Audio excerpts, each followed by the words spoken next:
Merci bien-aimés frères et sœurs. À nouveau, nous sommes encore ensemble pour partager un autre thème. Frères, avant tout, je voudrais vous dire que l'heure est grave et qu'il n'y a plus de temps. Quand on dit il n'y a plus de temps, il n'y a plus de temps.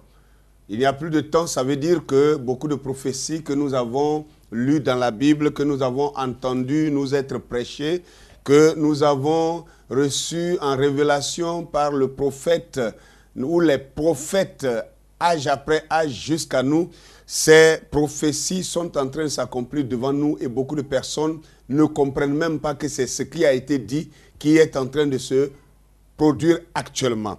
Ce matin, je voudrais parler d'un thème qui peut paraître complexe, mais vous devrez être encore patient envers moi car comme je vous l'ai dit depuis le début de la série de ces différents messages que nous avons eu à vous apporter. Je crois que chaque message qui avait été annoncé a été vraiment pour des gens impatients comme un scandale. Et puisque ce sont des choses presque nouvelles, ce sont des choses qui paraissent nouvelles, ce sont des choses qui ne sont pas dites communément par beaucoup de prédicateurs dans le monde entier. Et ce sont des choses un peu rares que vous entendez à partir d'ici. Donc, mais quand même, ceux qui sont patients finissent par se rendre compte que nous ne disons rien sans preuve biblique, historique et du message, et quelquefois scientifique. Donc, ce matin, j'ai pour thème « Comment le flambeau de la vraie adoration est-il passé des Kamites égyptiens aux Sémites abrahamiques ?» Je reprends.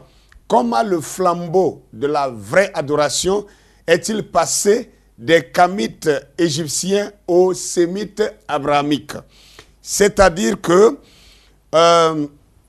après le déluge, nous voyons que Noé, un seul homme qui a survécu, n'est-ce pas, à cette catastrophe du déluge, une seule famille, je voulais dire, avec ses 3 fils, et comme le dit la Bible. Donc, cet homme s'appelait Noé, et Noé a eu 3 fils, Sem, Cam et Japheth, que vous connaissez. Alors donc, nous voyons que avant même le déluge, nous savons qu'il y avait une seule race sur la terre. Il y avait une seule couleur de peau sur la terre. Et l'humanité était unie. Et il y avait un homme qui fut le premier homme sur la terre. Et cet homme s'appelait Adam. Et Adam qui a été le premier homme. Adam fut le premier homme et le seul homme créé par Dieu. Je dis bien le seul homme créé par Dieu, concrètement dit. Adam a été créé par Dieu et après Adam, n'est-ce pas, Dieu n'a fait que multiplier l'humanité au travers d'Adam. Et ça, je crois que c'est quelque chose que tout le monde comprend et je n'ai pas besoin de donner beaucoup d'explications là-dessus. Donc, je voudrais dire ici que ce Adam-là, qui a été fait par Dieu, la Bible dit, Dieu le créa à son image, selon sa propre ressemblance. Donc le premier homme sur la terre n'est pas né par le sexe. Il n'était pas né par le sexe. Et il a été fait à l'image de Dieu, selon la ressemblance de Dieu. À tout point de vue, il était identique à Dieu. Donc quand Dieu a créé Adam, il l'a déposé dans le jardin d'Éden.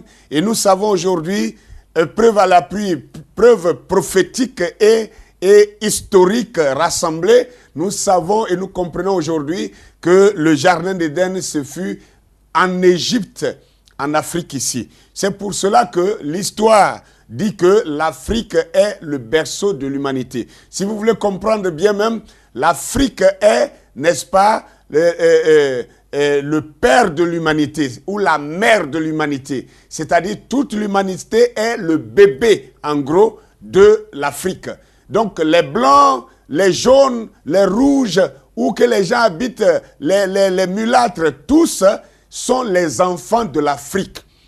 Aujourd'hui, que l'Europe soit Europe, que l'Asie soit Asie, que l'Amérique soit l'Amérique, que l'Océanie soit l'Océanie, peu importe les couleurs de peau qui existent, il n'y avait qu'une seule couleur de peau, il n'y avait qu'un seul homme, il n'y avait qu'un seul endroit d'où sont venus tous ces hommes-là et ces femmes qui se sont multipliés, qui ont rempli la terre aujourd'hui. Alors certains sont devenus bons, certains sont devenus mauvais. Quoi qu'il en soit, tous ces humains sont les enfants, le bébé de l'Afrique. Alors, ainsi, je voudrais d'abord lire un texte biblique pour commencer pour comment pouvoir exploiter ce thème de ce matin. Je voudrais que vous preniez avec moi Genèse chapitre 20. Genèse chapitre 20, le verset 1 au verset 18, que je vais lire à la vitesse de l'éclair. Car le texte, il est un peu long, mais il est explicite, car c'est sur ça que je vais poser mes bases. Alors, nous lisons Genèse chapitre 20 à partir du verset 1. Abraham partit de là pour la contrée du Midi et il s'établit entre Kadès et Shur et il fut un séjour à Guérar. Abraham disait de Sarah, sa femme, c'est ma sœur. Abimelech, roi de Guérar, fit enlever Sarah. Alors Dieu apparut en songe à Abimelech pendant la nuit et lui dit, voici, tu vas mourir à cause de la femme que tu as fait enlever, car elle a un mari. Abimelech dit, Abimelech, qui ne s'était point approché d'elle, répondit, Seigneur, ferais-tu périr même une nation juste? Ne m'a-t-il pas dit, c'est ma sœur? Et elle-même, ne m'a-t-elle pas dit, c'est mon frère? J'ai agi avec un cœur pur et avec des mains innocentes. Dieu dit en songe, je sais, Dieu lui dit en songe, je sais que tu as agi avec un cœur pur, aussi t'ai-je empêché de pécher contre moi. C'est pourquoi je n'ai pas permis que tu la touches. Maintenant, rends la femme à cet homme, car il est mon prophète. Il priera pour toi et tu vivras. Mais si tu ne la rends pas, sache que tu mourras, toi et tout ce qui t'appartient. Abimelech se leva de bon matin, et il appela tous ses serviteurs et il leur rapporta toutes ces choses. Et ces gens furent saisis d'une grande frayeur. Abimelech appela aussi Abraham et lui dit, qu'est-ce que tu m'as fait? Qu'est-ce que tu nous as fait? Et en quoi t'ai-je offensé que tu aies fait venir sur moi et sur mon royaume un si grand péché? Tu as commis à mon égard des actes qui ne doivent pas se commettre. Et Abimelech dit à Abraham, quelle intention avais-tu pour agir de la sorte? Et Abraham répondit, je me disais qu'il n'y avait sans doute aucune crainte de Dieu dans ce pays et que l'homme me tuerait à cause de ma femme. De plus, il est vrai qu'elle est ma sœur, fille de mon père, seulement elle n'est pas fille de ma mère. Et elle est devenue ma femme. Lorsque Dieu me fit errer loin de la maison de mon père, je dis de Sarah, voici la grâce que tu me feras dans tous les lieux que nous irons. Dis de moi, c'est mon frère. Abimelech prit des brebis et des bœufs, des serviteurs et des servantes, et les donna à Abraham. Il lui rendit sa femme. Il lui rendit Sarah, sa femme. Abimelech dit, voici mon pays est devant toi. Demeure où il te plaira. Et il dit à Sarah, voici je donne à ton frère 1000 pièces d'argent. Cela te sera un voile sur les yeux pour tous ceux qui sont avec toi et auprès de tous tu seras justifié. Abraham pria Dieu et Dieu guérit Abimelech, sa femme et ses serviteurs, ses servantes, et elles purent enfanter, car l'Éternel avait frappé de stérilité la maison d'Abimelech à cause de Sarah, femme d'Abraham. Voilà là, le texte, il a été long, mais il était important que je lise tout le texte pour que vous puissiez vous rendre compte, n'est-ce pas, que vous compreniez exactement le texte dans son contexte, afin que lorsque je commencerai à parler, que vous puissiez savoir de quoi à quoi je fais allusion.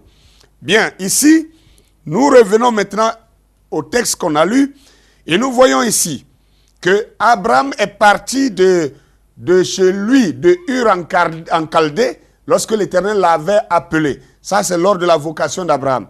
Et là, Abraham est parti de son pays depuis la Chaldée. Il est venu jusqu'à Kadesh Ashur et il fit un séjour à Guérar. C'était en Égypte. Vous savez, Guérar était un territoire égyptien. Et donc, il est venu en Égypte et il a séjourné à Guérar. Et la Bible dit, comme il avait préparé ce mensonge avec sa femme, en disant à sa femme, partout où nous irons, puisque tu es belle de visage, tu es une belle femme, tous les hommes voudront te courtiser. Et à cause de moi, s'ils savent que je suis ton mari, alors ils chercheront à me tuer pour te prendre. Alors donc, il a dit à sa femme, partout où nous irons, dis que je suis ton frère. Et moi, je répondrai que tu es ma sœur. Alors donc, ils sont arrivés dans ce pays-là. Et voici, la Bible dit qu'ils ont fait la même scène. Et le roi de cette terre, de ce royaume, qui s'appelait Abimelech, qui était un des pharaons. Vous savez bien que l'Égypte antique, l'Égypte ancien, n'est-ce pas, jusqu'à ce que l'Égypte soit démolie et désagrégée, l'Égypte antique avait 42 États. Et sur chaque État, il y avait un pharaon qui était établi là. Maintenant, le gouvernement central était à Memphis, dans la Basse-Égypte. Et c'est là que se trouvait le pharaon suprême, c'est-à-dire le roi des rois. Le roi, le pharaon de tous les pharaons. Donc ici, on a affaire à un pharaon qui s'appelait Abimelech.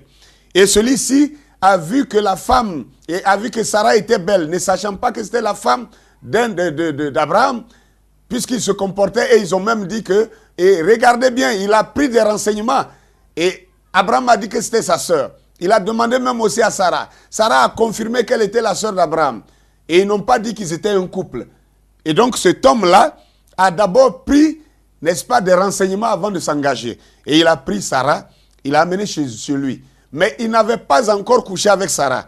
Ça aussi, c'est un avertissement pour ceux qui sont des frères et des sœurs, des croyants de la parole, et qui se rencontrent et qui se draguent, et qui pensent que déjà, dès lors qu'ils se rencontrent, ils ont le droit, même si on vous donne l'autorisation de vous fréquenter, vous n'avez pas le droit de coucher ensemble. Parce que si Pharaon avait déjà couché avec Sarah, Pharaon serait un homme mort, comme Dieu le dit ici. Maintenant, le verset 3. La Bible dit que alors Dieu apparut en songe à Abimelech pendant la nuit et lui dit, voici tu vas mourir à cause de la femme que tu as fait enlever, car elle a un mari. Mais je voudrais que vous rappelez, du verset 4 maintenant qui va dire, Abimelech qui ne s'était point approché d'elle répondit, Seigneur, waouh, Seigneur, ferais-tu périr même une nation juste? Ferais-tu périr même une nation juste? Je voudrais d'abord vous interpeller sur quelque chose. Le prophète du temps de la fin nous a dit que ce qui a fait que Abraham était différent des autres hommes, Abraham a pu discerner l'Éternel, le Seigneur, parmi 3 hommes qui étaient venus à sa porte quand il était assis à la porte dans sa maison à Mamré. Et que 3 hommes sont venus vers lui. C'était l'Éternel avec 2 anges. Abraham a regardé les 3 et il n'a pas dit « mes Seigneurs », il a dit « mon Seigneur ». Il a reconnu un qui lui parlait en songe, en vision, que lui n'avait jamais vu.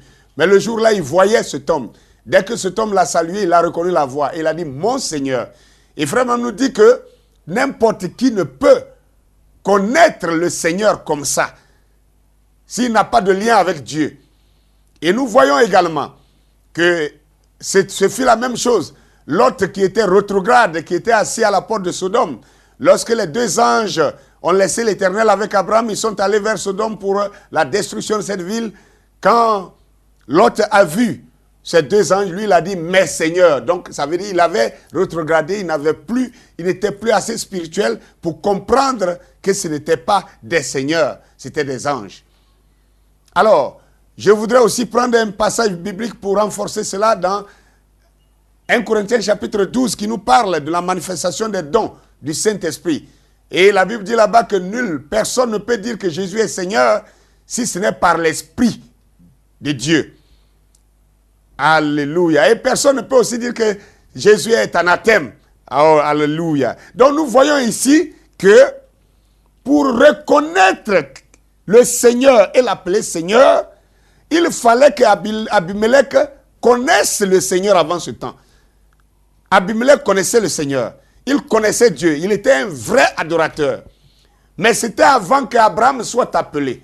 Abraham était appelé maintenant par Dieu.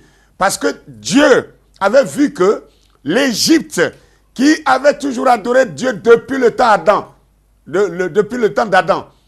Rappelez-vous qu'Adam, comme je l'ai dit précédemment, Adam était fait à l'image de Dieu. Et il était à la ressemblance de Dieu. Et il était, n'est-ce pas, le fils de Dieu. Adam était le fils de Dieu. Vous voyez que ces terminologies-là vous rappellent quelque chose. Ça doit vous rappeler quelqu'un que nous adorons aujourd'hui. On appelle fils de Dieu. Il est fait à l'image de Dieu. Selon Colossiens chapitre 1, il est dit que Jésus-Christ, Colossiens chapitre 1, le verset 15, nous dit que Jésus-Christ est l'image et l'empreinte de Dieu. L'empreinte et l'image de Dieu. Donc Jésus, fils de Dieu. Fils de Dieu veut dire Dieu fait chair. Et nous l'adorons aujourd'hui parce qu'il est Dieu fait chair. Et il est né hors sexe. Comme Adam était né hors sexe. Donc vous comprenez que ces deux personnalités ont un lien étroit. Ils sont vraiment, c'est les mêmes choses. Si vous pouvez comprendre, si vous voulez comprendre qui était Adam exactement dans l'ancien monde, essayez de voir et de comprendre qui est Jésus-Christ. Vous comprenez qui est Jésus-Christ, vous comprenez qui était Adam autrefois. Alors, je voudrais vous faire voir que dans 1 Corinthiens chapitre 15, le verset 45, la Bible va appeler Jésus-Christ, notre Seigneur aujourd'hui, le dernier Adam. La Bible l'a appelé le dernier Adam. Ça veut dire qu'il y avait un premier Adam. Le premier Adam qui a été créé, il était comment? Et si Jésus-Christ est venu comme le dernier Adam, ça veut dire qu'il a pris la relève de ce que le premier Adam faisait et qu'il a échoué dans sa tâche. Comme il a échoué dans sa tâche, Dieu envoie un autre Adam dans le second monde. Parce que le premier monde a été détruit par le déluge. Et cela, je vous dirai maintenant que Adam était le Dieu de la terre. Et vous n'allez pas me dire que je dis n'importe quoi. Parce que le prophète nous dit que Adam était Dieu amateur sur la terre. De même, Jésus-Christ est venu comme Dieu sur la terre. Mais il était dans un corps humain, un corps d'homme. Et il est né dans un peuple donné. Alléluia. Alors, vous voyez que Adam, qui était fils de Dieu, Adam était le Dieu de la terre. Quand Dieu a créé toutes choses, Dieu n'a pas donné de nom à ce qu'il avait créé. Et il a donné l'autorité à Adam. C'est Adam qui a nominé toute la création que Dieu avait faite. Parce que c'est Adam qui devait gérer la création de Dieu sur la terre. Comme Dieu a confié à Jésus-Christ, son fils, le dernier Adam, n'est-ce pas, de nommer les choses aujourd'hui et de gérer la création aujourd'hui. Même la nouvelle naissance, vous ne pouvez la voir que par Jésus-Christ. Ce qui veut dire que dans l'ancien monde, les mêmes choses que Jésus-Christ fait aujourd'hui, c'est les mêmes choses que Adam faisait. C'est pour cela que nous voyons qu'en Égypte antique, le Dieu suprême en Égypte antique s'appelait Amon. Et Amon, je crois bien que quand on va décrire qui est Amon dans l'Égypte antique, vous vous rendez bien compte que c'était Adam lui-même. C'était Adam. Et comme Dieu a toujours été adoré au travers de la chair humaine, au travers d'un homme, alors le monde antique adorait Dieu par Adam. Voilà pourquoi les Égyptiens, ils ont appelé, n'est-ce pas, cette divinité Amon. Amon, Adam, bon, je ne sais pas d'où est venue la déformation, mais c'est le même homme. Et vous allez voir que cet homme-là, regardez bien, Adam a vécu 930 ans. Et quand on prend 930 ans, ça veut dire Adam a connu jusqu'à 8 générations avant de mourir. Adam est né n'est-ce pas, à l'an 0 de l'ère ancienne. Et à 130 ans, il a engendré Seth. Et Seth aussi, Seth a engendré Enoch pendant que Adam avait 35 ans, c'est 235 ans. Et Enoch a engendré Kenan pendant que Adam avait 325 ans. Et Kenan a engendré Malahel pendant que Adam avait 395 ans. Et Malahel a engendré Jéred pendant que Adam avait 460 ans. Jéred a engendré Enoch pendant que Adam avait 622 ans. Et c'est ce Enoch-là qui a été enlevé. Donc ça veut dire que Enoch est né en présence d'Adam. Il a entendu Adam, il a vu Adam, il a été enseigné par Adam. Enoch aussi a engendré Methushélah pendant que Adam avait 687 ans. Et Methushélah a engendré le mec pendant que Adam avait en ce moment 874 ans. Alors, le mec va engendrer Noé pendant que Adam était déjà mort. Donc, Adam est mort. Si vous calculez bien, vous allez trouver que Adam est mort, c'est 126 ans plus tard que Noé est né. Noé est né à la 126e année de la mort d'Adam. Et maintenant, nous voyons que en l'an 726 de la mort d'Adam, c'est là que le déluge est tombé sur la terre. Car si Noé est né en l'an 126 de la mort d'Adam, alors que Noé, la Bible dit que c'est en l'an 600 de Noé que le déluge est tombé sur la terre. Donc, en l'an 600 de Noé, plus 126 ans depuis la mort d'Adam, cela fait 726 ans. Donc, c'est à l'an 726 ans, à la 726e année, que le déluge est tombé après la mort d'Adam. Donc, nous comprenons ici que Dieu était adoré dans l'ancien monde au travers d'Adam. Et Adam a enseigné toute sa descendance la vraie adoration. Jusqu'à le mec. Jusqu'à le mec. Et le mec était le premier petit-fils d'Enoch. Et Enoch, la Bible dit que Enoch, n'est-ce pas, il a engendré Methushélah quand lui-même il avait 65 ans. Et après la naissance de son fils Methushélah, Enoch a vécu encore 300 ans avant d'être enlevé au ciel. Alors, nous comprenons maintenant ici plus clairement que ce que Jésus-Christ est dans le nouveau monde après, j'appelle le nouveau monde le monde d'après le déluge. Et j'appelle l'ancien monde, c'est ce que la Bible, c'est comme ça la Bible appelle cela. L'ancien monde qui a été détruit par le déluge, c'était le monde adamique. Et ce monde-là connaissait Dieu et adorait Dieu. Et c'est quand Adam est mort, les 726 ans qui ont suivi, Adam n'était plus sur la terre. Et comme Adam n'était plus sur la terre, c'est pendant cette période que l'humanité s'est corrompue. L'humanité s'est mélangée dans sa marche parce qu'il ne suivait plus les enseignements, les ordonnances qui étaient données par le Dieu de ce temps. Dieu sur terre qui s'appelait Adam. Et pendant qu'ils étaient tous enseignés, à savoir Seth, Enoch, Kenan, Malahel, Jéred, Enoch, Methushélah, le mec, pendant qu'ils étaient tous enseignés par Adam de son vivant, un seul a pu réellement marcher droitement selon les enseignements d'Adam. Et cet homme-là s'appelait Enoch.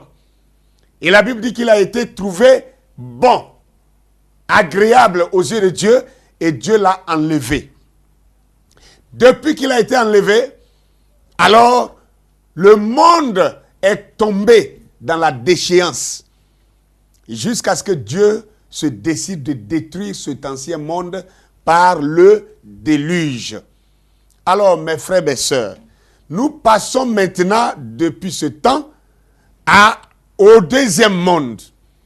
Le deuxième monde, comme je l'ai dit, je vous le rappelle, Le deuxième monde, c'est le monde d'après le déluge. Regardez maintenant. Le déluge a pris l'arche de Noé, car Noé a trouvé grâce aux yeux de Dieu, et Noé a bâti l'arche, il a fait entrer dans cette arche-là ses 3 fils et leurs enfants, les femmes de ses fils, et puis lui-même sa propre femme, et tous les animaux de pair, par paire, qui sont venus entrer, les insectes, les oiseaux, les poissons, et puis même les semences ont été sélectionnés pour être approvisionnés dans l'arche. Et la Bible dit, Dieu a détruit tout le reste sur la terre. Et après cette destruction, quand les eaux se sont apaisées, la Bible dit que l'arche de Noé s'est arrêtée sur le mont Ararat. Le mont Ararat, c'est en Turquie actuelle, l'actuelle Turquie. Constantinople de l'ancien temps, qui est devenue l'actuelle Turquie. Maintenant, regardez, la Turquie se trouve entre l'Europe et l'Asie. Donc, tantôt, on prend la Turquie comme étant un pays européen. Tantôt, on le prend comme étant l'asiatique, parce qu'il fait le pont entre les deux. Maintenant, ce que je voudrais que vous voyez, c'est que Adam et ses fils avaient vécu en Éden. Parce que quand Adam et Ève avaient péché, Dieu les avait chassés pour un temps, mais il les a rachetés. Quand il les a dépouillés de leurs feuilles de figuier, il leur a donné une peau d'agneau, une peau d'animal. Donc c'était leur rachat. Et il les a permis de revenir au jardin d'Éden. Et comme je vous l'ai dit tantôt, le jardin d'Éden étant en Égypte, en Afrique, ils sont revenus habiter en Éden. Et c'est en étant en Éden que Adam leur enseignait les lois de Dieu. Enoch qui a été celui-là, non seulement qui a accepté, accumulé, obéi aux enseignements d'Adam, mais en plus, Enoch a fini, tellement il a excellé dans l'enseignement d'Adam, qu'il a été trouvé agréable aux yeux de Dieu. Donc Dieu lui a fait construire un bâtiment témoignage sur la terre des hommes. Et ce bâtiment de témoignage, c'est ce qu'on appelle la grande pyramide de Khéops. Et c'est en Égypte. C'est à partir de cette grande pyramide de Khéops que d'autres pyramides ont été construites après lui, après son départ. Et vous pouvez trouver des centaines de pyramides en Égypte et en Nubie. La Nubie antique qui est actuellement le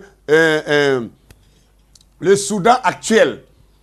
Il y a beaucoup de pyramides. Et dans chaque pyramide se trouve une fraction, un fragment de la parole de Dieu écrite là. Et le prophète de notre temps nous a dit, Dieu a écrit 3 Bibles. La première Bible, il a écrit dans le ciel, dans les astres, les étoiles, ce qu'on appelle le zodiaque. Et l'homme devait lever les yeux et lire les étoiles et comprendre la volonté de Dieu pour l'humanité. Même Abraham a lu les étoiles en son temps. Et maintenant, la deuxième Bible que Dieu a écrite sur la terre, n'est-ce pas, c'était sur la terre des hommes, c'était en Égypte, dans les pyramides. Et ça, c'est Enoch qui a écrit tout l'enseignement que Adam, le Seigneur du monde ancien, leur avait enseigné. Et il a écrit ça dans les pyramides. Et si vous voyez, avec l'archéologie aujourd'hui, les archéologues ont pu ouvrir les pyramides, ils y sont entrés, ils ont sorti les écrits qui sont dedans, et nous voyons que pratiquement tout ce qui est écrit dans la Bible actuelle était déjà écrit dans les pyramides. Oui, vous avez bien compris cela. C'était écrit déjà dans les pyramides. Et donc, qu'est-ce que nous sommes en train de voir là? Que la troisième Bible maintenant est celle que nous avons ici, parce que la plupart, ça a été tiré de ces pyramides-là, et on a mis maintenant sur papier avec les autres prophètes qui ont continué de venir, car Dieu n'a jamais cessé d'envoyer des messagers depuis le temps d'Adam. Adam était prophète, Seth était prophète, Enoch était prophète, Kenan était prophète, Malahel était prophète, Jéred était prophète, Enoch était prophète, Methushélah était prophète, Lemec était prophète, Enoch était prophète, Noé était prophète, etc., etc. Même après le déluge, Noé, le prophète, est sorti Et parmi sa descendante, Dieu a continué de susciter encore des prophètes jusqu'à ce que nous soyons arrivés à cette heure. Maintenant, ce que je voulais que vous voyez. Je voudrais vous montrer que la parole de Dieu a été inscrite sur la terre des hommes pour la première fois en Égypte, dans les pyramides. La première Bible dans le ciel, dans les astres, le zodiaque, les 12 signes du zodiaque. La deuxième Bible, c'est sur la terre des hommes ici, c'est en Éden, en Égypte, dans les pyramides. Et la troisième Bible, c'est celle que nous avons ici. Maintenant, regardez, si l'écriture pour la première fois, l'écriture de Dieu, la parole de Dieu a été écrite pour la première fois en Égypte, raison pour laquelle les Égyptiens étaient les seuls à détenir la vraie adoration après le déluge. Mais je vous dis maintenant qu'après le déluge, l'arche a échoué sur le mont Ararat. Et Noé est sorti avec ses 3 fils, chacun avec sa famille. Et regardez, quelque chose va se passer. Les infographistes vont vous présenter maintenant, vous allez voir les images ici, et vous verrez que, qu'est-ce qui se passe? Quand ils sont sortis de l'arche, les 3 fils se sont orientés différemment dans différents endroits pour aller choisir là où ils voulaient habiter. Et vous verrez que quelqu'un, parmi les 3 fils de Noé, Cam, lui, il a pris ses 4 enfants, il s'est orienté directement vers le jardin d'Éden, à savoir l'Égypte, où il vivait avant que le déluge ne vienne les déloger. Noé, comment dirais-je, Cam a pris son fils Couche, Misraïm, Pout et Canaan. Ils sont revenus pour venir habiter au centre de la terre, car l'Égypte est le centre de la terre, le jardin d'Éden. C'est le centre de la terre. Ils sont revenus pour habiter là. Maintenant, vous allez voir que Sem, c'est l'aïeul des Juifs, des Hébreux, d'Abraham, de Terach et tout ça. Eux, ils ont essayé de suivre Cam, mais ils ne sont pas entrés dans le jardin d'Éden. C'est-à-dire, ils ne sont pas entrés en Afrique. Ils se sont limités vers l'Arabie Saoudite, vers le mont Sinaï. Ils se sont limités là-bas. Sem avait aussi ses enfants. C'était Elam, c'était Lud, c'était Aram, c'était Arpachad. Ils étaient aussi stockés de l'autre côté là-bas. Et derrière eux, il y a un peuple qui n'a jamais avancé même vers l'Afrique. C'est les enfants, les descendants de Japheth. Et ils étaient même plus nombreux. Japheth a fait beaucoup plus d'enfants que ses 2 autres frères. Et ils sont restés dans la Mongolie, l'actuelle Chine et comme on appelle Russie et l'Ouzbékistan, jusqu'à l'Europe, ils ont envahi toute cette partie-là. Ils sont restés là-bas. Donc, si vous regardez bien, le seul qui était revenu pour rester autour de la parole, c'était Cam et ses enfants. Cam et ses enfants sont venus, ils ont habité, Misraïm a habité le centre même, c'est-à-dire le QG, là où se trouvait même la pyramide. Couche est descendu un peu vers la Nubie ancienne, qui est l'actuel Soudan. Et Pout, lui, il s'est décalé un peu pour aller, n'est-ce pas, à l'actuelle Libye. Et Canaan, qui était le 4e fils, lui, il a avancé pour aller en Palestine. Il allait habiter en Palestine, l'actuel Israël aujourd'hui. Israël et Gaza aujourd'hui. C'est là-bas qu'il est allé. Vous allez voir ça sur la carte géographique ici. Ce n'est pas moi qui ai fait les cartes. Les cartes sont déjà faites, c'est déjà tracé depuis longtemps. Mais nous prenons ça pour vous expliquer quelque chose. Il y a une révélation dans ça. Alors, ce sont les Kamites, c'est-à-dire les descendants de Cam, qui habitaient maintenant là où se trouvait la parole de Dieu. C'est eux qui sont revenus dans le jardin d'Éden. Ils sont devenus les gardiens de la parole de Dieu.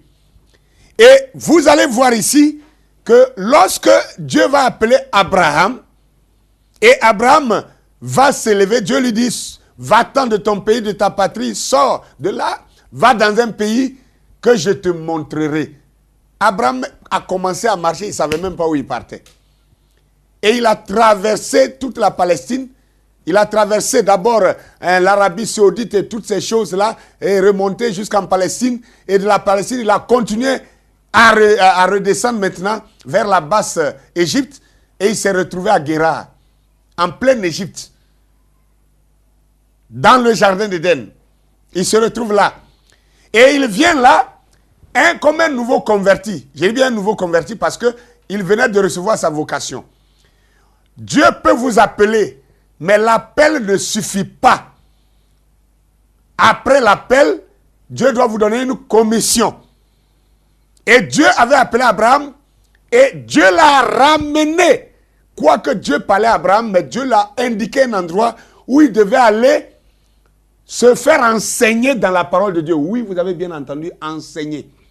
Abraham devait aller là où se trouvait la parole écrite de Dieu. Le seul endroit sur la terre où se trouvait la parole écrite de Dieu, c'était en Égypte. C'est pour cette raison qu'Abraham est monté au midi. Et il est arrivé en Égypte. Et regardez ce qu'il va faire. Il commence à mentir comme s'il était venu parmi des païens qui ne connaissaient pas Dieu. Maintenant, regardez que si on ne peut reconnaître, dit Seigneur, que lorsqu'on a le Saint-Esprit, que lorsqu'on a l'Esprit de Dieu, alors je vous dirai que Abimelech avait l'Esprit de Dieu. Parce que Abimelech, même dans son songe, Dieu lui apparaît dans son songe. N'oubliez pas que même Abraham, jusque-là, Abraham n'avait pas encore vu Dieu de ses yeux. Dieu lui apparaissait aussi dans les songes. C'était dans les songes que Dieu parlait à Abraham. Abraham n'avait pas encore rencontré Dieu. Donc il était dans la même catégorie que Abimelech ici. Abimelech reçoit Dieu dans son songe et Dieu lui parle. Et Abimelech reconnaît Dieu et lui dit, Seigneur, Seigneur. Comment savais-tu que c'était le Seigneur s'il n'avait pas la parole de Dieu? C'est à partir de la parole de Dieu qu'il connaissait les caractéristiques du Seigneur. Et il dit, Seigneur, ferais-tu périr même une nation juste? Ça veut dire non seulement Abimelech était juste, mais tout son royaume, toute la nation qu'il dirigeait connaissait la parole de Dieu. Il connaissait Dieu. C'est pourquoi il dit, ferais-tu périr même une nation juste? Ne m'a-t-il pas dit que c'est sa sœur? Et même la sœur elle-même, la fille elle-même, ne m'a-t-elle pas dit que c'est son frère? Donc moi j'ai agi avec un cœur pur. J'ai agi avec des mains innocentes. Et Dieu reconnaît. Dieu qui avait dit, tu vas mourir, Dieu va revenir sur sa parole. Et Dieu dit maintenant, oui, bon, je sais que tu agis d'un cœur pur. C'est pour ça que je t'ai empêché aussi de coucher avec elle. Donc maintenant, je t'ordonne, rends-lui sa femme, car c'est mon prophète. Waouh! Le lendemain, Abimelech se réveille, il dit, cette affaire-là, je ne laisse pas ça comme ça. Il a appelé son conseil, il leur explique le songe, et ils ont décidé d'appeler Abraham pour l'interroger. Pourquoi il a fait ça? Parce que nous sommes une nation, nous craignons Dieu, nous connaissons la parole de Dieu. Nous ne nous comportons pas comme ça. Comme à toi, un étranger, tu viens et tu nous présentes ta femme comme ta sœur. Pourquoi tu veux nous pousser à pécher contre l'Éternel? Pourquoi tu veux nous pousser à pécher contre Dieu? Qu'est-ce que nous t'avons fait? Quand on lui pose ces questions-là, au verset 11, Abraham répond en disant, « Je me disais qu'il n'y avait sans doute aucune crainte de Dieu dans ce pays. » Donc il se disait, il pensait qu'il n'y avait personne dans ce pays qui connaissait Dieu. Mais il est étonné que toute la nation était de véritables adorateurs de Dieu. Toute la nation. Parce que ici, Abimelech dit, pourquoi tu veux faire pécher toute une nation juste? Une nation juste.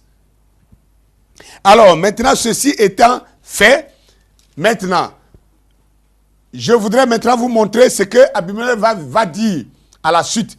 Puisque Dieu qu'il adorait, qu'il reconnaissait comme Seigneur, ce Dieu-là lui est parlé dans le songe pour dire, l'homme que tu as vu là, cet homme-là est mon prophète. Et maintenant, quand Abimelech, obéissant à la voix de ses seigneurs, il s'élève, il va dire ceci dans le chapitre 21, le chapitre suivant. Genèse chapitre 21, à partir du verset 22, Abimelech dit ceci maintenant. En ce temps-là, Abimelech, accompagné de Picol, chef de son armée, parla ainsi à Abraham. Dieu est avec toi dans tout ce que tu fais. Donc Abimelech reconnaît que son Seigneur est passé maintenant dans la main d'un étranger. Parce qu'Abraham n'était pas kamite. Abraham était un sémite. Maintenant, je parle aussi à nos amis panafricanistes qui passent leur temps à parler de Kam. Bon, vous ne savez pas que Dieu a travaillé avec Kam pendant plus de 2500 ans. Aucune nation, je ne sais pas s'il faut dire ça comme ça, ni Japheth, ni Sem, n'a eu cette occasion d'avoir Dieu dans son camp pendant plus de 3000 ans. Mais Kam en a eu cette opportunité, depuis Adam. Kam a eu cette opportunité. Alors, c'est Kam qui a montré Dieu à Abraham. C'est Kam qui a enseigné Dieu à Sem. Je veux dire, c'est les Kamites qui ont enseigné la parole de Dieu à Abraham. Car c'est eux qui étaient les gardiens de la parole après le déluge. Et ici, nous voyons que après qu'ils aient enseigné la parole de Dieu à Abraham, en lui disant, tu ne dois plus te comporter de cette manière. Et Abraham a reconnu cela. Alors, le Kamite, maintenant, va montrer que le flambeau de la vraie adoration est passé dans la main des Sémites au travers d'Abraham. Il dit maintenant, Dieu est avec toi dans tout ce que tu fais. Jure-moi maintenant ici, par le nom de Dieu, que tu ne tromperas ni moi, ni mes enfants, ni mes petits-enfants, et que tu auras pour moi le pays où tu séjournes, c'est-à-dire son royaume, la même bienveillance que j'ai eue pour toi. Abraham dit, je le jurerai. Mais Abraham fit des reproches à Abimelech au sujet d'un puits d'eau dont s'étaient emparés de force les serviteurs d'Abimelech. Abimelech répondit, j'ignore qui a fait cette chose-là. Tu ne m'en as point informé. Et moi, je ne l'apprends qu'aujourd'hui. Et Abraham prit des brebis et des bœufs qu'il donna à Abimelech, et ils firent tous deux une alliance. Maintenant, je vais vous dire que l'alliance d'Abraham avec Abimelech ici, n'oubliez pas que c'est ce même Abraham-là qui a rencontré plus tard l'homme qu'on a appelé Melchisedec. Melchisedec, qui lui était roi de Salem. Prêtre, on dit sacrificateur du Dieu très haut. Sacrificateur du Dieu très haut. Oh là là, je voudrais que vous compreniez. Dans la Bible, ce mot-là est attribué à plusieurs personnes. Quand on parle de Jéthro ou de Réuel, on dit qu'il était aussi sacrificateur de Madian. Donc, un sacrificateur, c'est un grand prêtre qui sert de relation entre Dieu et le peuple. Et cet homme-là était le sacrificateur du Dieu très haut. Et il était roi à Salem. Salem qui est la Jérusalem actuelle. Salem, c'est la Jérusalem d'autrefois. Cette ville, ce royaume qui s'appelait Salem, c'était un royaume qui existait. Ce n'est pas un simple mot. Et Melchisedec, c'était un humain comme vous et moi qui vivait sur la terre et qui a régné. L'archéologie a retrouvé ses traces. Et on montre même comment Abraham est venu avec 37 membres de son peuple, de sa famille, vers cet homme appelé Melchisedec. Et Melchisedec, qu'est-ce qu'il a fait? Il a fait apporter du pain et du vin. Et là, les archéologues ils disent l'initiation. Il a converti. C'était la conversion d'Abraham. Abraham avait été appelé depuis l'Orient pour venir rencontrer des Kamites qui l'ont converti à la vraie adoration. Et c'est ceux-là qui lui ont donné le signe de sa conversion, qui était la circoncision. Je vais vous dire que la circoncision existait des milliers d'années en Égypte avant qu'Abraham n'arrive là. Donc, ne pensez pas qu'Abraham était le premier à être circoncis dans l'humanité. Non. La circoncision était un enseignement perpétuel qui avait été laissé par Adam. Et les Kamites connaissaient cela et ils l'exerçaient avant qu'Abraham arrive en Égypte. Et c'est eux qui ont circoncis Abraham. Mais Dieu a donné cela comme un signe à Abraham. Vous allez me dire, oh, pasteur, que tu dérailles. Tu dis n'importe quoi, tu es devenu fou. Parce que Paul est venu plus tard dans Hébreu pour dire que Melchisedec n'avait ni père ni mère. Ok, je vous dirai aussi que Élie le Tishbite, la Bible dit l'un des habitants de Galade. Galade était une ville en Israël. Et Élie le Tishbite était aussi un habitant de Galade, dit la parole de Dieu. Et il est surgi comme ça, parce que la Bible n'a pas cité le nom de son père ni de sa mère. Et plus tard, le prophète du dernier siècle, du temps de la fin, il viendra, Malachi 4 nous dit que Élie le Tishbite n'avait ni père ni mère. Mais est-ce que la Bible dit ça? La Bible ne dit pas ça. Donc, vous ne voyez pas que c'est la même chose. Là où, dans Genèse, chapitre 18, il est question de Melchisedec avec Abraham. Là-bas, il n'est pas dit que Melchisedec n'avait ni père ni mère. Là-bas, il est écrit simplement que Melchisedec était prêtre, il était sacrificateur du Dieu très haut et il était roi de Salem. Ce qui veut dire paix. Maintenant, c'est Paul qui vient à la fin de du Nouveau Testament, après l'Ancien Testament, pour venir nous dire qui était ce Melchisedec. Il dit, bon, on ne connaissait ni son père ni sa mère. Mais c'est la même chose que Malachi 4 a fait de Élie le Tishbite. La Bible ne dit pas qui est le père d'Élie le Tishbite, ni sa mère. Mais alors, un prophète qui vient au temps de la fin nous dit que Élie le Tishbite n'avait ni père ni mère. Mais quelqu'un qui n'a ni père ni mère et qui est habitant de Galade. Vous comprenez un peu?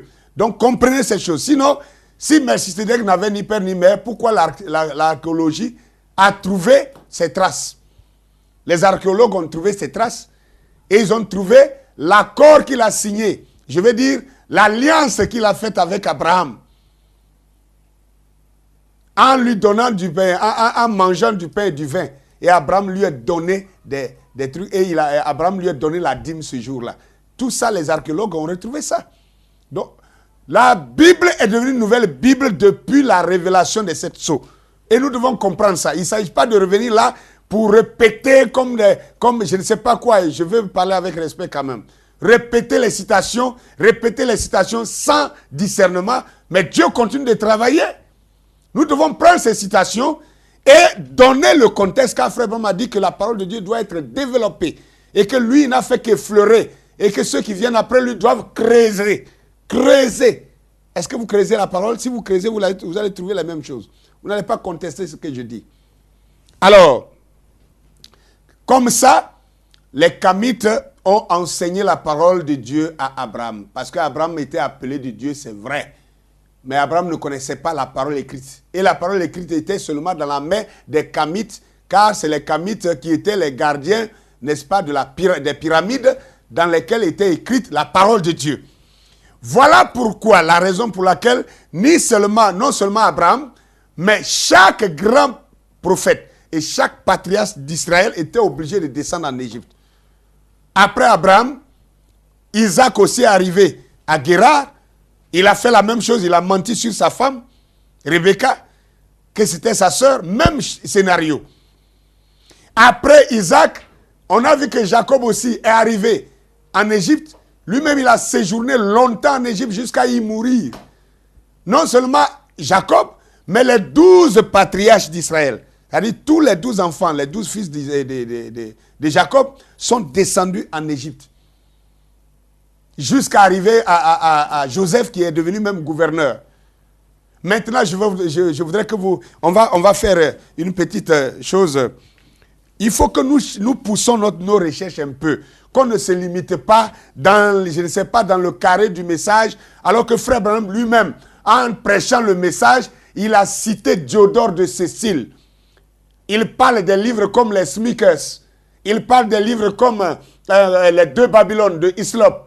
Ce sont des historiens païens. Ce ne sont pas des chrétiens.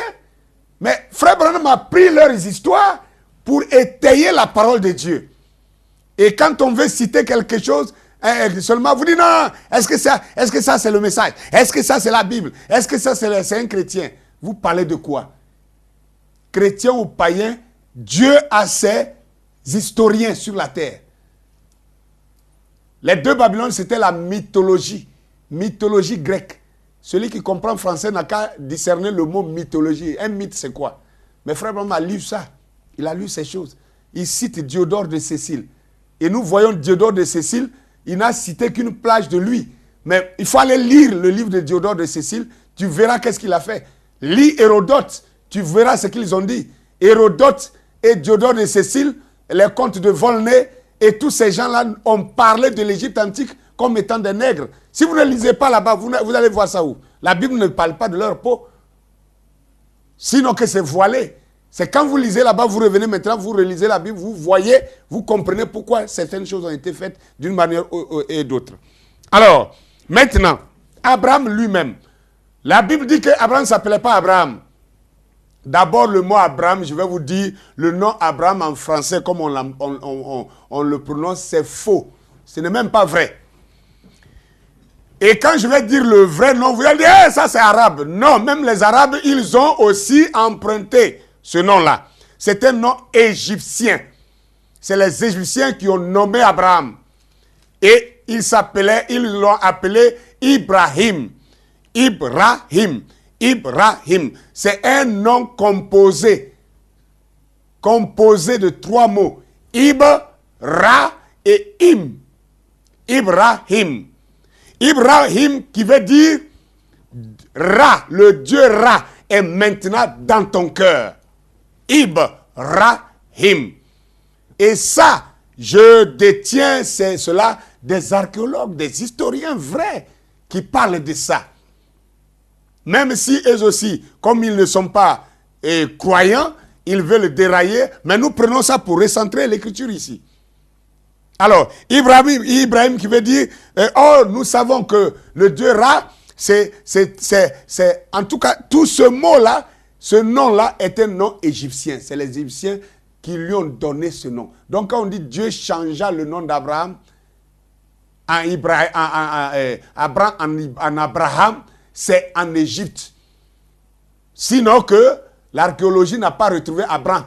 Ils ont retrouvé plutôt Ben Terah. Parce que son père s'appelait Terach. Et lui, il était fils de Terach. Donc Ben Terach. Ben veut dire fils. Fils de Terach. Et les Égyptiens ont changé son nom après qu'il ait été converti au Dieu, à la vraie adoration, au monothéisme. Car c'est les Égyptiens qui ont enseigné le monothéisme à Abraham. Et c'est là qu'ils lui ont donné maintenant le nom Ibrahim, qui veut dire le Dieu unique Ra est maintenant dans ton cœur. D'où est venu aussi le nom Israël. Israël. Israël. Israël ou Israël. Vous voyez que c'est la même chose. Israël, c'est encore un mot composé.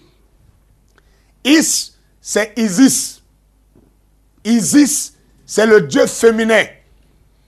Et Ra, c'est encore la force, c'est la vie, c'est l'esprit, c'est la force de Dieu, la puissance de Dieu. Et elle, c'est le Père. C'est Dieu dans son état de Père, le grand esprit, le mâle, c'est-à-dire le Dieu masculin. Donc nous voyons qu'en Dieu, on trouve le féminin et le masculin. Et c'est ça qui fait la puissance de Dieu. Donc voilà d'où Israël, Isis, Ra et El. Tout ça, ce sont des noms égyptiens. Parce que tous ont été enseignés par les Égyptiens. Et si vous ne vous voulez encore une plus grande confirmation, je vous prends et je vous demande de prendre avec moi Actes chapitre 7, le verset 22 que nous lisons. La Bible dit, Actes chapitre 7, le verset 22, la Bible dit, Moïse fut instruit dans toute la sagesse des Égyptiens et il était puissant en parole et en œuvre. Moïse fut instruit dans toute, la Bible dit, toute la sagesse des Égyptiens. Or, la sagesse des Égyptiens, les Égyptiens tiraient leur sagesse d'où? De la parole de Dieu qui était écrite dans les pyramides qu'eux, ils connaissent. Ils étaient les seuls à enseigner ça. Et Moïse a été enseigné par les prêtres égyptiens dans toute la sagesse des Égyptiens. C'est pour cela, si vous refusez ça, vous ne pouvez pas comprendre la Bible, s'il vous plaît. Vous pensez comprendre la Bible, mais pendant longtemps, on a lu la Bible sans la comprendre. Entre nous, comment se fait-il que Moïse fait sortir le peuple d'Israël, les Hébreux, et ils sont en train de partir à Canaan, et Pharaon se met à les poursuivre. Pharaon qui se met à les poursuivre, il arrive à la mer Rouge. Moïse fait quelque chose d'extraordinaire. Il ouvre la mer et tout le peuple d'Israël rentre dedans. Et puis Pharaon n'a pas peur de ça. Il prend toute son armée, il suit Moïse dans l'eau. Entre nous. Si Pharaon n'avait jamais fait ça lui-même, il aurait eu peur de rentrer dedans. Si vous voulez, regardez le premier miracle de Moïse devant Pharaon. Moïse arrive, il jette le bâton devant Pharaon. Il a été enseigné là, par les mêmes prêtres là, comment changer le bâton en serpent. Oh, ils vont dire le pasteur qu'il est en train de blasphémer. Il veut dire que ce n'est pas Dieu qui a fait. Ce n'est pas ce que je veux dire. Je vous dis que les Égyptiens connaissaient Dieu. Donc, comment changer le bâton en serpent? Ils avaient ce pouvoir de le faire aussi. Ce n'était pas encore par les faux dieux. C'était par la puissance de Dieu. Mais seulement, Moïse, lui, après avoir été enseigné dans toute cette connaissance-là, Moïse est allé rencontrer l'auteur de cette puissance et de cette connaissance, qui était Dieu lui-même. Les prêtres avaient été enseignés et eux aussi ils enseignaient. Mais ils n'avaient jamais expérimenté de voir Dieu face à face. Moïse a vu Dieu face à face. Et Dieu lui a donné un plus. Il avait maintenant plus que ces prêtres qui lui avaient enseigné la même chose. Donc quand il revient avec le bâton et qu'il jette le bâton devant Pharaon, Pharaon ne bouge même pas. Pharaon se met à rire. Parce que Pharaon voit que Moïse, c'est ça là tu as fait pour m'effrayer. Mais ça, c'est nous, on t'a enseigné ça. Bon, d'abord, je vais pas appeler quelqu'un d'autre. Je vais appeler tes 2 maîtres. Tes 2 maîtres, les prêtres qui t'ont enseigné ça là. Et puis tu veux venir pour prendre ça pour nous distraire là. Si Pharaon voulait même 1000 personnes, il allait les appeler, 1000 personnes allaient changer leur bâton en serpent. Il a appelé seulement 2 qui sont venus, ils ont fait la même chose. La Bible n'a pas dit qu'ils n'ont pas fait la même chose. La Bible dit qu'ils ont fait la même chose. Ils ont jeté leurs bâtons aussi sont devenus serpents. Mais comme Moïse avait reçu leur enseignement et que Moïse avait rencontré maintenant le Seigneur lui-même qui avait écrit sa parole dont les Égyptiens détenaient, alors eux ils avaient la parole, mais Moïse avait la parole plus l'auteur de la parole. C'est ça qui fait que Moïse a pu avoir un plus sur eux en prenant son bâton maintenant, il a ordonné à son bâton, qui était le serpent, d'avaler les autres serpents. Ce que les autres ne pouvaient plus comprendre. Parce que leur enseignement s'arrêtait à changer le bâton en serpent et de ramener le serpent en bâton. Mais leur enseignement ne les avait pas poussés au point où ils pouvaient même ordonner à leur serpent d'avaler les autres serpents. Et ça, c'est parce que Moïse avait rencontré le Seigneur lui-même. Voilà pourquoi. Et regardez, dans les mêmes pyramides, c'est écrit qu'un autre pharaon, un jour, il était en parade sur le Nil, avec des jeunes filles, avec son conseil, juste pour aller se parader sur l'eau. Et une des jeunes filles qui avait une bague de fiançailles, son fiancé lui avait donné une bague de fiançailles. Elle jouait avec ça et la bague est tombée dans l'eau. Ce que je vous dis là, c'est écrit dans les pyramides. Les papyrus dont on parle, c'est même gravé dans les hiéroglyphes. Et donc, la bague est tombée dans l'eau. Elle commence à pleurer, elle panique. Et ça veut mélanger la fête, la distraction de Pharaon. Pharaon apprend la nouvelle, il dit, mais qu'est-ce qui se passe? La fille explique. Il dit, non, il n'y a pas de problème. tais-toi, ne pleure pas, je vais te trouver ta bague. Elle dit, non, non, c'est la même bague qu'il me faut. Pharaon dit, oui, j'ai bien compris, mais c'est la même bague que je vais te donner. Mais c'est tombé dans l'eau. Il dit, mais calme-toi. Pharaon fait arrêter le bateau, et Pharaon fait une prière, il tend la main, le Nil se divise en deux, à l'endroit même où la bague était tombée, et il ordonne à ses serviteurs de descendre. Ils sont allés prendre la bague à sec, et ils sont remontés dans le bateau. Donc, quand Pharaon fait une chose pareille, par la puissance de Dieu qu'il avait aussi, voilà la raison pour laquelle, quand il vient devant la mer Rouge, que Moïse ouvre la mer, il se dit, mais c'est la même chose qu'on l'a enseigné là. C'est ça qu'il est en train de faire à grande échelle. Donc, il pensait que c'était la même chose. Mais Moïse avait un plus. C'est pourquoi je vous dis, ce n'est pas moi qui ai dit que Dieu a écrit sa deuxième Bible dans les pyramides. C'est le même prophète que tu crois que moi je crois là. C'est lui qui a dit ça. Donc, si les pyramides, la parole de Dieu se trouve dans les pyramides, cette parole de Dieu devrait nous aider à comprendre mieux la Bible que nous avons ici. Et c'est ça que je suis en train de faire actuellement. Alors, je voudrais que vous compreniez, mes frères, mes sœurs, vous qui écoutez, que ainsi, nous en arrivons là, nous voyons le flambeau maintenant qui passe des Kamites aux Sémites au travers d'Abraham. Et ça, Abimelech, c'est lui qui dit que je vois que Dieu est avec toi, Abraham, dans tout ce que tu fais. Le Dieu qui était avec eux là, ce Dieu maintenant a choisi de travailler avec quelqu'un d'autre. C'est quoi le problème? Que je sois Kamite et que je sois jaloux que Dieu travaille avec un Sémite, ça c'est pas un problème. Mais c'est quand les Japhétistes commencent à faire croire que Dieu n'a jamais travaillé avec les Kamites, c'est là que la bataille va s'engager. Parce que moi je peux prouver que Dieu a travaillé avec les Kamites jusqu'à ce qu'il passe le flambeau aux Sémites au travers d'Abraham. Et c'est ça que je suis en train de dire. Et maintenant, à partir d'Abraham, les Sémites ont pris la parole et la parole a produit Christ, le dernier Adam. Et quand le dernier Adam qui avait été promis à Abraham, Abraham avait enseigné à sa descendance, descendance après descendance, jusqu'à la génération messianique, quand le Messie arrive, c'était le second Adam, le dernier Adam. Et c'est lui qu'on a appelé le Seigneur Jésus-Christ. Les Sémites le rejettent, alors que c'est lui qui était la promesse qu'ils attendaient depuis leur aïeux Abraham.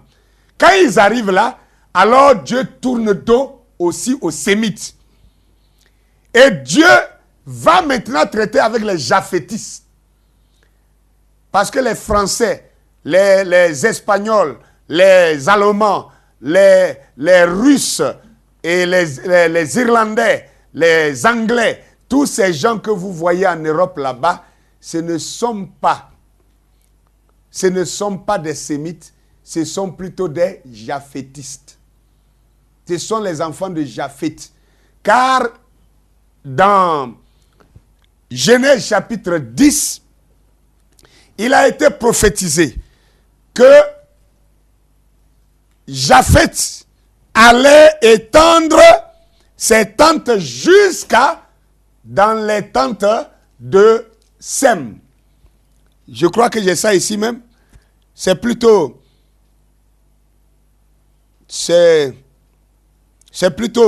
Genèse chapitre 9, le verset 27.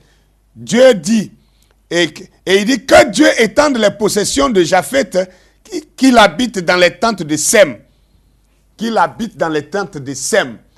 Et voilà pourquoi les Mongols, en son temps, qui se battaient entre Vikings et Celtes, ils ont déporté leurs bagarres, ils se sont battus. C'est eux qui sont venus chasser les vrais Grecs et les vrais Grecs et les vrais Romains du temps passé, de l'ancien temps. Et ils se sont installés et ils se sont substitués au peuple grec et au peuple romain. Les Romains antiques ne sont pas ces Romains que vous voyez aujourd'hui. Les Romains antiques, c'était les descendants de Ésaü, le roux. Ésaü, le roux, qui est frère de Jacob, c'était eux. C'était ses descendants qui étaient les Romains et les Grecs. Mais aujourd'hui, ce n'est pas le cas. C'est les Japhétistes maintenant qui sont là. Et ce sont ces japhétistes-là qui ont rempli même Israël, qui se déclarent des juifs, qui ne sont même pas juifs, selon que le dit la Bible. Que Dieu soit béni. Alors, nous voyons maintenant que tous les 3 fils de Noé ont été servis. La parole a commencé après le déluge dans la main des Kamites. C'est passé chez Sem avec Abraham, ce qui a engendré les trois grandes religions, que je peux dire les 3 esprits de grenouille, à savoir le judaïsme des faux juifs, le catholicisme avec toutes ces filles prostituées qu'on appelle le protestantisme, et enfin l'islam. Toutes ces 3 grandes religions tirent leur existence des Kamites, car c'est les Kamites qui détenaient la parole de Dieu dans les pyramides. Et c'est pourquoi les noms même frottent ensemble, les noms se ressemblent, tous ces brassages-là, ils ont tiré tout ça à partir de l'Égypte. Vous pouvez le voir dans toutes les histoires. C'est prouvé. Ce n'est pas un mensonge. Alors, maintenant que les Sémites ont espéré la venue du Messie jusqu'à le Messie arrive et ils rejettent le Messie. Alors, Paul va dire maintenant, dans Actes chapitre 10, puisque, il dit, c'est à vous, les Juifs, que cet évangile a été premièrement envoyé. Mais puisque vous vous jugez vous-même indigne de la supporter, alors nous nous tournons vers les païens. Ce jour-là, le flambeau était passé aussi des Sémites maintenant aux Japhétistes. Et les Japhétistes ont pris la parole de Dieu depuis le temps d'Irénée, Saint-Martin, comme on appelle, Colomba, Martin Luther, John Wesley, et William Marion Branham, et tout ça, des japhétistes, jusqu'à nous. Aujourd'hui, la parole a fait la boucle, et elle retourne là où elle était. Voilà pourquoi la parole revient dans la main des Sémites, des Kamites, l'homme noir. Le réveil finit ici en Afrique. C'est pour cela que vous entendez des messages comme celui-ci. Pour que vous compreniez à quelle heure nous sommes, à quelle période nous sommes, à quel âge nous sommes.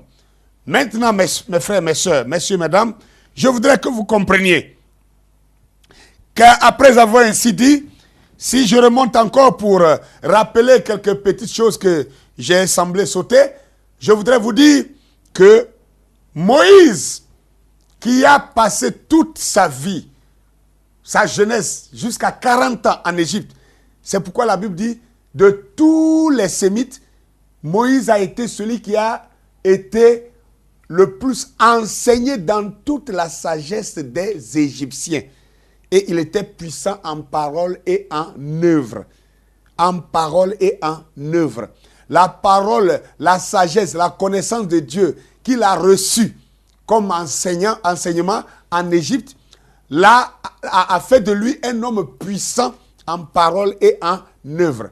En sorte que quand Dieu l'appelle lui aussi, alors il connaissait déjà tout ce que l'Égypte enseignait. Et maintenant, il avait l'auteur de toutes ces paroles-là, qui était Dieu lui-même avec lui. C'est ça qu'il a hissé au rang supérieur. Sinon, quand vous regardez, beaucoup de personnes, même des serviteurs de Dieu, des pasteurs ne savent pas que Moïse fut le premier roi d'Israël. Moïse était non seulement prophète, mais Moïse avait 3 titres. Moïse était prophète, Moïse était sacrificateur et Moïse était roi. Et Moïse était roi. J'ai dit bien, Moïse était roi. Oui, le pasteur que c'est un fou. Il raconte trop. Il dit des choses qu'il ne peut pas prouver. Prenez avec moi Deutéronome chapitre 33, le verset 5 seulement. Je ne vais pas me fatiguer. Verset 5. La Bible dit, verset 4 à 5. Moïse nous a donné la loi, héritage de l'assemblée de Jacob. Il était roi en Israël. Ah! Moïse était roi en Israël quand s'assemblaient les chefs du peuple et les tribus d'Israël. Donc, ce n'est pas moi qui dis ça, c'est la Bible qui dit. La Bible dit Moïse était roi en Israël. Moïse était roi en Israël. Moïse a appris la royauté là où? Même la royauté. Il a appris la royauté en Égypte. Parce que Moïse a grandi dans la cour royale. Et il a été entraîné comme un prince pour devenir roi d'Égypte. Jusqu'à ce qu'il se rende compte de son identité. Et qu'il n'était pas kamite et qu'il était sémite. Et qu'il devrait maintenant partir dans sa famille sémite.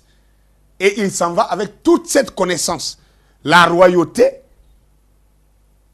c'est en Égypte que Moïse a appris ça. Et Moïse fut le premier roi. Quand Moïse entraînait une foule de 600 000 hommes dans le désert, c'était un roi. Il était roi. Et vous allez trouver que dans Nombre chapitre, c'est Nombre ou c'est Deutéronome 18. Et vous trouverez que là, Dieu, Moïse va arriver là et Jéthro, son beau-père, va venir là et va lui demander, n'est-ce pas, de ne pas être le seul à diriger tout ce grand peuple. C'est vrai, tu es roi, mais les rois ne dirigent pas tout un royaume tout seul. Donc, il faut établir des gens. Établir des gens, n'est-ce pas? Établir des chefs de 10, des chefs de 50, des chefs de 100 et des chefs de 1000. Donc, le gouvernement de Moïse, gouvernement royal de Moïse est né là, dans le désert. Et Moïse est devenu le roi d'Israël, comme le dit ici la Bible. Alors, toutes ces choses, il a appris là. Et que pensez-vous que, quelle est la raison pour laquelle c'est Moïse qui écrit l'Ancien Testament? C'est parce que Moïse est le seul sémite qui avait été instruit dans toute la sagesse des Égyptiens. Or, comme je vous l'ai dit tantôt, c'est en Égypte qu'a été écrit les paroles de Dieu sur la terre. C'est en Égypte qu'Adam a vécu. C'est en Égypte qu'Adam a fait toute sa vie. Il a enseigné toute la parole de Dieu à ses descendants. Et Enoch a récupéré tous les enseignements d'Adam. Parce que comme je vous l'ai dit, Adam a vu Enoch. Enoch a vu Adam avant qu'Adam ne meure. Et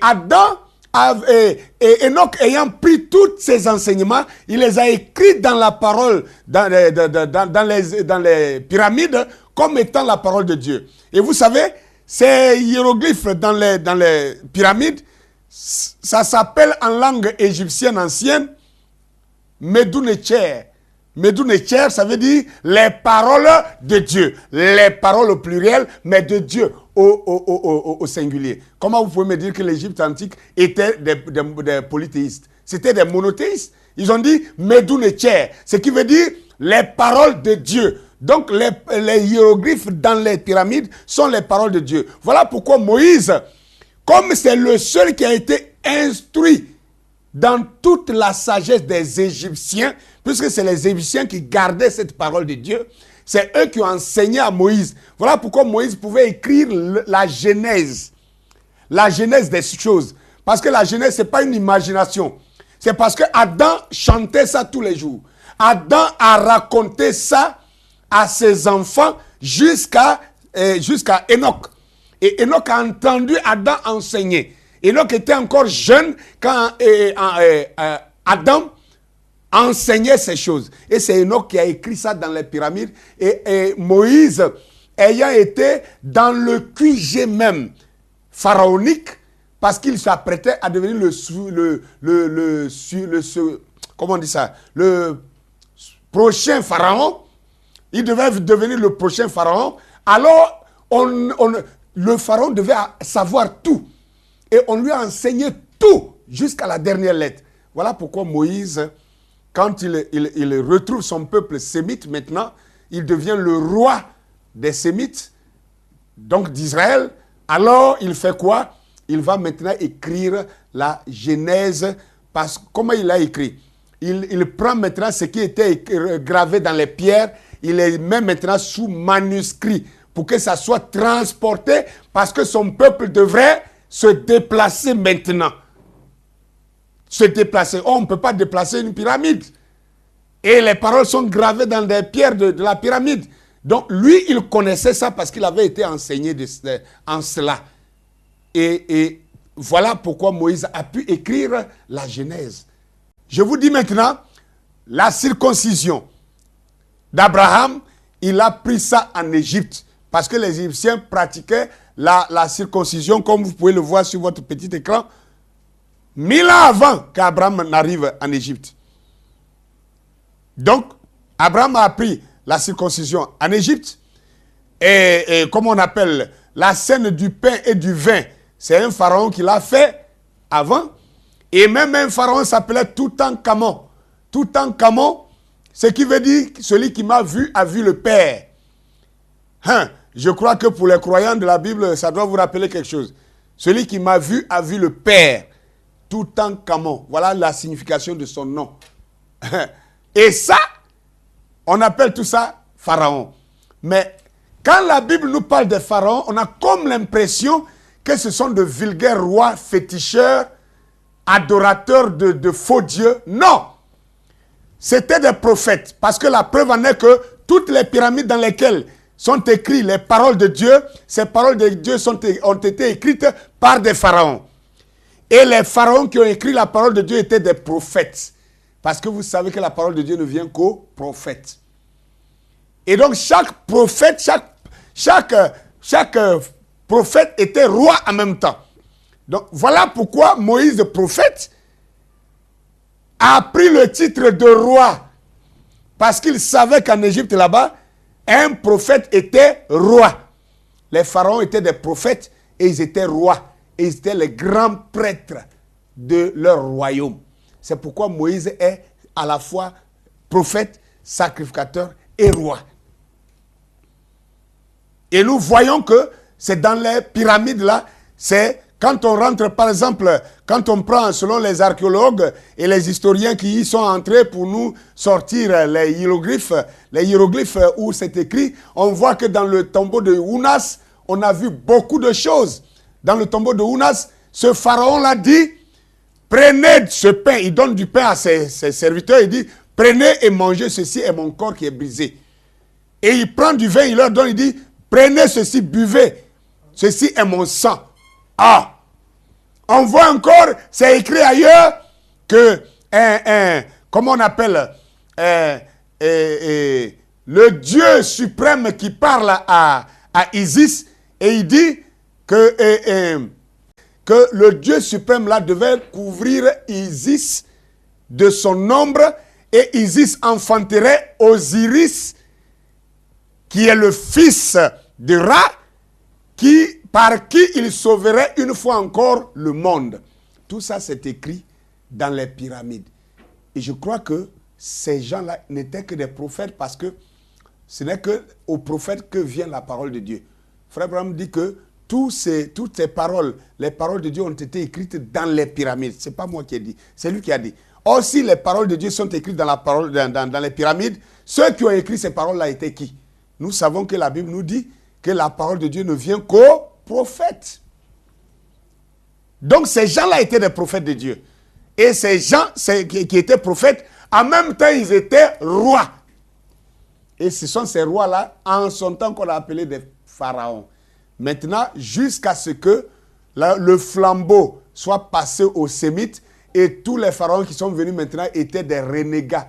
En fait, excusez-moi, mais ils ont perdu la file maintenant, le fil conducteur, et ils ont commencé à faire la perversion, la corruption et tout cela. Parce que Dieu n'était plus avec eux. Dieu était parti maintenant chez les Sémites. Et c'est les Sémites maintenant qui ont pris le flambeau. Et maintenant, je termine pour dire à nos parents, nos frères africains, qui pensent que être chrétien, ce serait trahir la conscience, trahir la mémoire de nos ancêtres africains, parce que vous pensez que nos parents africains, à l'origine, ils adoraient des cailloux, ils adoraient des statuettes et des bois et de l'eau, des montagnes, comme vous le pensez aujourd'hui. Je vous dis que vous mentez. Vous n'avez pas raison, vous avez tort. Pourquoi?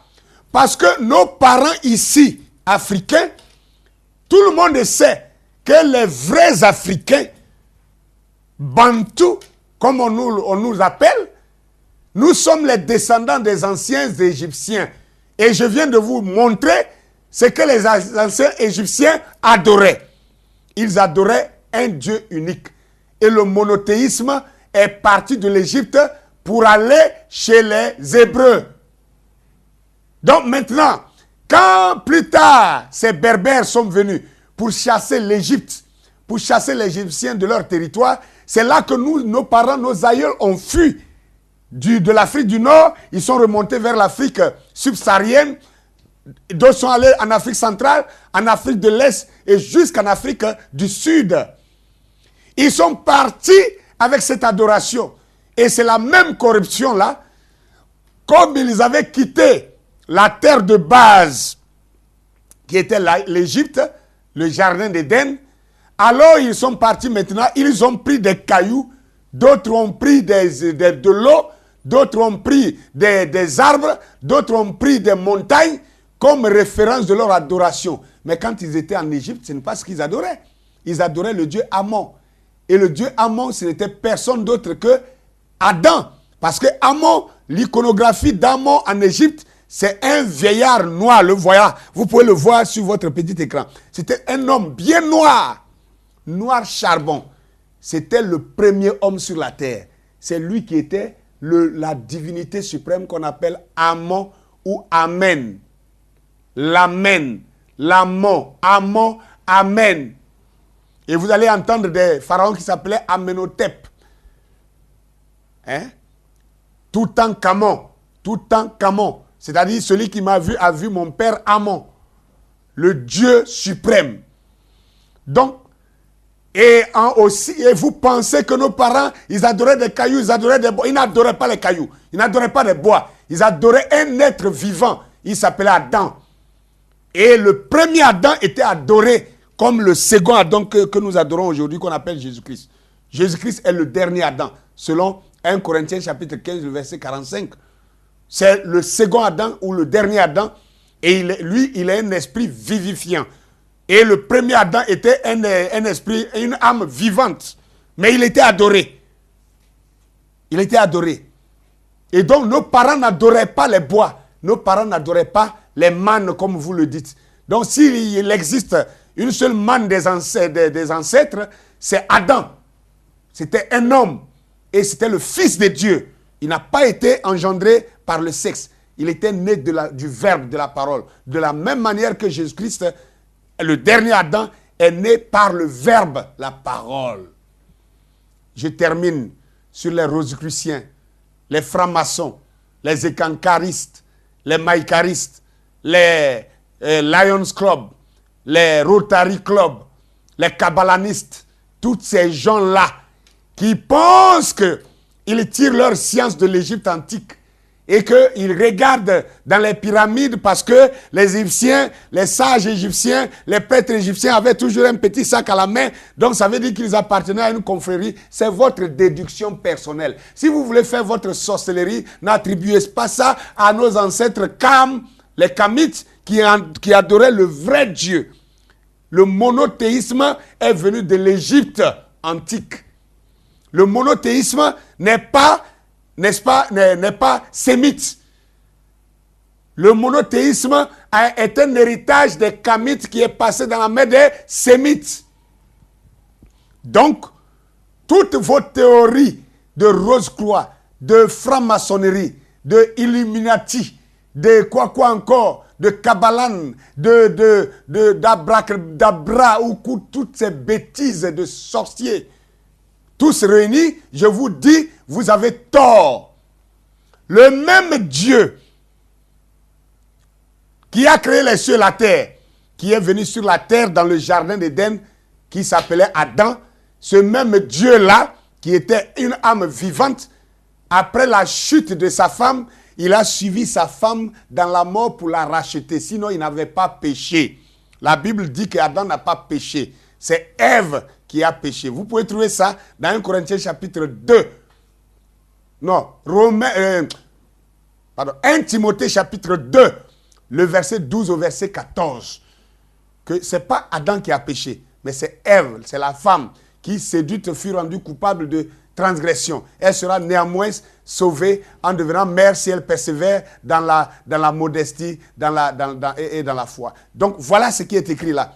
Donc Adam en réalité n'avait pas péché. Il ne pouvait même pas pécher parce qu'il était Dieu sur la terre.